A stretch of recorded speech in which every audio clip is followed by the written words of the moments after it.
Jakarta Kompas.com Pandemik COVID-19 ing Indonesia wis suwe 5 wulan, nanging nganti saiki transmisi virus corona isih ana ing komunitas kasebut.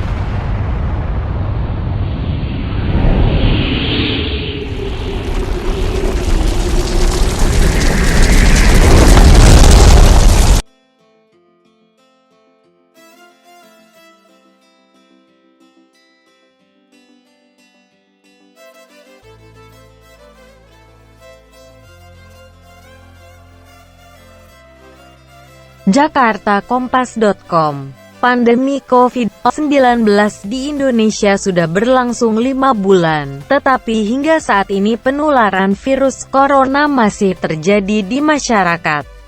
Masih terjadinya penularan virus corona itu menyebabkan jumlah kasus COVID-19 di Indonesia kembali bertambah.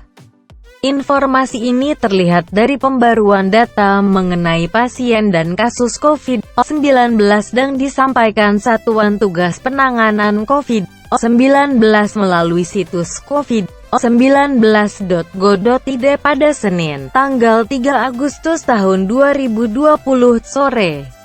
Berdasarkan data pemerintah hingga Senin ini pukul 12 waktu Indonesia Barat ada 1.679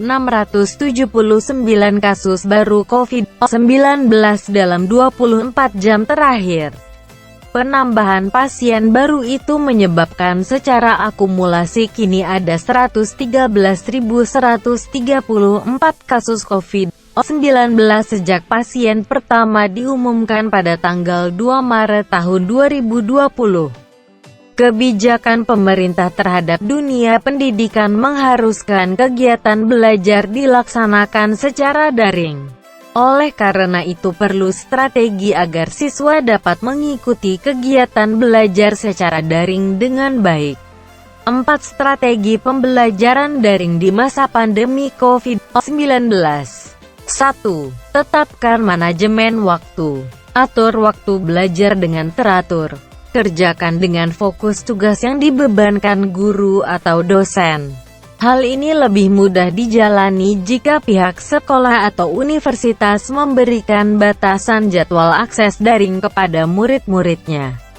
Hal ini akan berbeda jika penyedia layanan pendidikan memberikan fleksibilitas penuh kepada pelajar. Para siswa mesti mengatur sendiri jadwal belajar mereka. Bagi orang-orang yang belum terbiasa belajar mandiri, biasanya akan mengerjakan tugas-tugas sekolah di menit-menit terakhir tenggat waktu yang ditetapkan. Oleh sebab itu, membiasakan diri untuk belajar dan mengerjakan tugas di awal waktu adalah keterampilan yang mesti ditanamkan kepada siswa yang melakukan remote learning.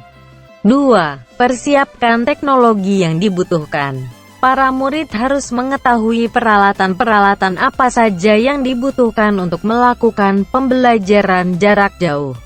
Tidak semua sekolah sudah menyediakan layanan belajar daring yang memadai. Oleh karenanya beberapa platform belajar daring dapat menjadi alternatif. Demikian juga perkakas teknologi seperti komputer, gawai pintar, atau tablet menjadi penting. Dan terutama juga jaringan internet yang laik. 3. Belajarlah dengan serius. Kesalahan yang sering dilakukan siswa, sebagaimana dilansir dari Psikologi Today, adalah tidak fokus ketika melakukan remote learning. Selama melakukan pembelajaran di internet, terdapat banyak sekali distraksi yang mengganggu proses pembelajaran. Godaan untuk menonton video, mengakses media sosial, hingga membaca-baca konten berita secara impulsif seringkali dilakukan tanpa rencana sebelumnya. Oleh sebab itu, penting bagi siswa untuk berusaha fokus dan konsisten selama waktu belajar yang ditetapkan. Hindari segala macam distraksi yang berpotensi mengganggu proses belajar. Jika memungkinkan, tetapkan ruang khusus untuk belajar dan menjauhkan diri dari gangguan anggota keluarga yang lain. 4. Jaga komunikasi dengan pengajar dan teman kelas. Bagi yang belum terbiasa melakukan remote learning, ia harus menyesuaikan diri untuk terus visible dan berkomunikasi tanggap dengan pengajar atau teman kelas lain. Jika dibutuhkan, perlu juga diadakan grup khusus untuk membahas tugas yang dibebankan pengajar.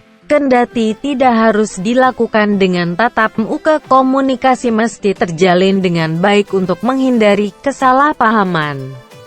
Gunakan momen-momen semacam ini untuk mengasah keterampilan komunikasi daring yang dilakukan. Jika memang belum yakin dengan hasil tugas yang dikerjakan, segera hubungi pengajar. Lakukan sesegera mungkin untuk menunjukkan komitmen bahwa kita serius untuk belajar. Kendati banyak siswa merasa kesulitan melakukan remote learning, jika sudah terbiasa, hal ini malah memberi kebebasan dan fleksibilitas tersendiri, yang tidak ditemui pada kegiatan belajar mengajar di ruang kelas. Di tengah penyebaran wabah COVID-19, pembelajaran daring semacam ini justru dapat menjadi alternatif jitu sebagai ganti pertemuan kelas atau pembelajaran tatap muka. Doa kita bersama, semoga pandemi ini segera selesai sehingga kita bisa belajar secara normal kembali. Amin.